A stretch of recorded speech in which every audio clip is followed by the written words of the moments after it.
Aloha, Geek fans. Welcome back. It's time for another in-depth review at Geeks at the Movies. This is where we bring you a little bit of film criticism and a history lesson all rolled into one.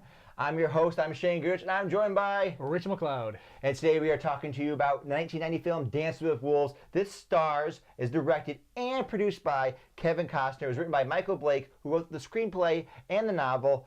Tell me, Rachel, about Dances with Wolves. Dances with Wolves is the story of Lieutenant John J. Dunbar, a Civil War hero who decides he wants to see the frontier before it's gone.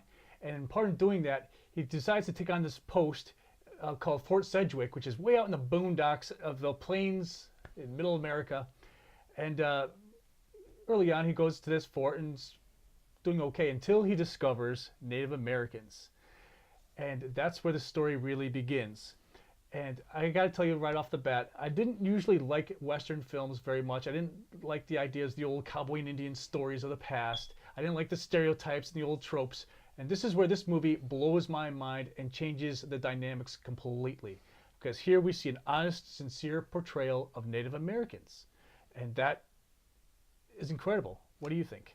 Yeah, it blows my mind in some context thinking about it in terms of when it was released. So I made a video previously, you can see on Geeks the Movies, where I talk about Native portrayals in films, and I discuss how until this film came out, most of the films prior to it, especially in the 50s and the 60s and 70s, just showed this obnoxious caricature of Native life. They were savages, they were stupid, they were incompetent, they weren't even good warriors or good at tracking or good at any of the things you traditionally associate, rightly or wrongly, with Native culture. It was just ridiculous, and in addition to that, they were always vast majority of the time portrayed by white people. Right. It was obnoxious. I've seen too many blue-eyed Indians with bad, spray tans. I just don't need to see that anymore. So here we see a film that actually hires actual Native actors, that actually uses an actual Native language, Lakota, and it just immerses you into this world. We see John J. Dunbar's a perspective as this outsider,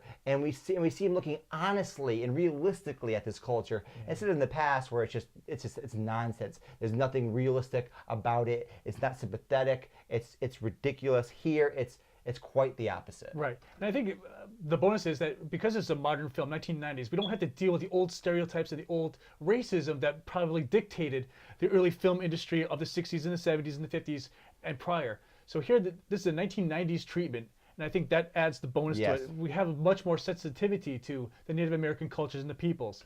With that being said, high production values added even more to it. Yes. So when we do encounter the Native Americans, they're dressed well as they should be dressed for their time period and for their culture. We don't see like stereotypes in any regards that might draw back from the old 50s and 60s. No, they really make an attempt. Kevin Costner makes a really honest attempt to get Native culture correct. He has people on set with him to say, oh, is this basket weaving method correct? Are they scraping the hides the right way? Are we showing you how they would live their everyday life? And I think here he succeeds wonderfully. And you mentioned the high production values. This film went over budget, and Kevin Costner, however over budget he went, he used that money well. Right. We see the great cinematography of the planes. They're actually shooting on location. It's fantastic. It looks great. It sounds wonderful. And yes, I know there's been some complaints about the Lakota used in the film. I don't speak Lakota, but a Native American activist, Russell Means, who he died, but was a Native Lakota speaker, had some criticisms about the use of language. But still, it is so much better than what was in the past. And they get it mostly right. There are issues and there are mistakes, because the actors themselves, most of them aren't native speakers. So they're trying to pick up enough dialogue just to be able to play their scenes out. Right. And I tell you, it makes a world of difference to hear the language as opposed to here's some Native Americans speaking English back to English speakers. Me, Indian, you, white man. Broken English here. It's all that is so played out and it's so done, and it undermines the authenticity of the movie, and it doesn't become an escape as this movie became. I mean, this movie was an escapism. I really felt like I was a part of this scene that I'm seeing. I'm part of the story. I really feel like I'm immersed in the village. I'm immersed in the culture. I'm immersed in the music. And I'm immersed in everything, and the language adds more to it. And even if it was the feminine form of Sioux versus the masculine form. I didn't care. I heard Sioux language, and to me, that's a monument right there. They archived it. They've gotten somebody who knows something about this tribe into this movie, and I thought this is wonderful. It's excellent. So generally speaking, this film does a great job portraying the Sioux culture. There still are some issues about presentation of Native people here. So, for example, while the Lakota are portrayed sympathetically and honestly as real people, the Pawnee, the other Indian tribe in the film, are generic and one-sided. We're bad people. We kill white people. We killed Stance with a Fist, John D. Dunbar's love interest in the film. We kill her family. We we attack the members of the Lakota tribe. We kill Timmons in the beginning, the fellow that brings Lieutenant Dunbar to the fort where he's stationed at. So they're only portrayed as killers, and they just want to fight. Wes Studi is in the film, a famous Native American actor. He also played Magua in in Last of the Mohicans. So that's a little annoying, and it's also annoying historically because really the Sioux were the aggressors historically. They came from the Minnesota woodlands, they came out onto the plains, and they achieved so much fame and notoriety, and their name lives on today, partially because they were great warriors, and they conquered some of these other tribes, or at least subjugated them to some extent. So that's a little bit problematic, but overall, this is just an amazing leap forward. Right. I mean, for the purpose of the story, there had to be a protagonist. Yes. I mean, obviously, the obvious protagonist is the Union Army that's going to be sweeping into the West. But for the counterpart to the Sioux, they constructed this image of what the Pawnee should be like as a protagonist. There had to be warrior faction. You'll notice the war paint. You'll notice the weapons that they carry. They always seem to be having this aggressive posture. In every encounter you see them, they had to be the aggressor, just so that you can get contrast that here is our noble savages who are not stereotypes. These are the Sioux. So for purpose of trying to illustrate that the Native Americans aren't all savages, they're not all brutal warriors, they're not all fighters, there still had to be some contrast to show who the heroes are in the story and who are the villains. But they were a bit maybe heavy-handed with the villains with the Pawnee. Right. They didn't give us like a balanced view of the Pawnee. I would have liked to see maybe a scene or two showing another side of the Pawnee, or this movie has two different versions, the theatrical cut and the extended cut. In the extended cut, we actually learn that the white hunters that killed the buffalo during maybe the mid part of the film, the Sioux actually hunted them down and killed them, took their scalps. In the theatrical cut, we don't see that. So the Sioux are very much the noble savage in the theatrical cut. They don't really do anything negative. They're just living in harmony with nature. Whereas in the extended edition, you get a little more flavor. Though the Pawnee are still just as bad evildoers, even maybe more so in the extended cut. I'm not really sure. Moving on though, let's talk about the great white savior problem. Right. So we've talked about this a lot on Geeks the Movies. We've done reviews of The Patriot, Last Samurai, Glory, and especially in Last Samurai and Glory, you see this complex of the great white savior. Tom Cruise comes in and I'm going to save Japan and fix Japan. I'm going to talk to the emperor. I'm going to be the last samurai. And it frankly is annoying. It's obnoxious. It aggravates me. Here, I think Kevin Costner, maybe because he's the director, he takes a much more sympathetic look, even though he is kind of the great white savior, really. I mean, he participates in some major things that help the tribe out.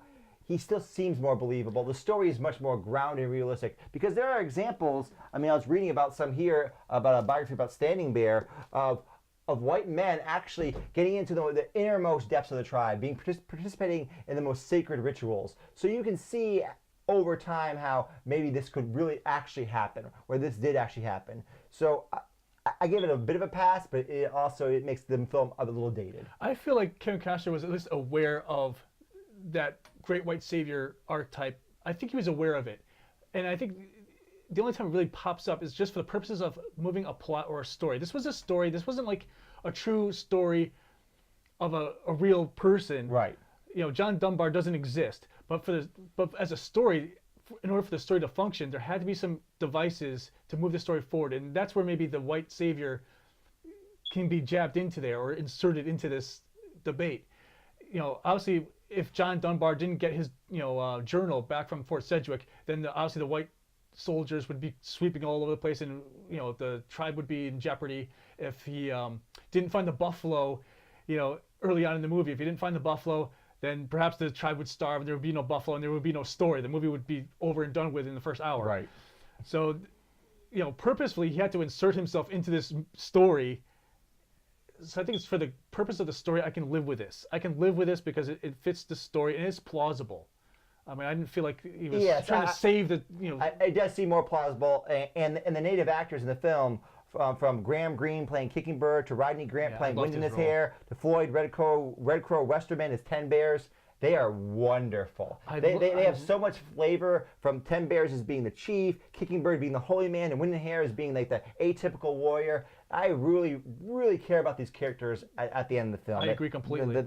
I latch on to them. I'm interested in their journey, not just Costner's And I journey. tell you, Costner is so smart in that he gives us enough of these characters to where they have a story that's equal to John Dunbar's. Kicking Bird's story is engrossing. Yes. He's the medicine man. He's willing to take a chance on John Dunbar. He doesn't have to. He could have killed him, or he could have said, we're going to just move our tribe elsewhere. Right. I've seen the signs. White man, let's go. No, he engages, and he takes that risk.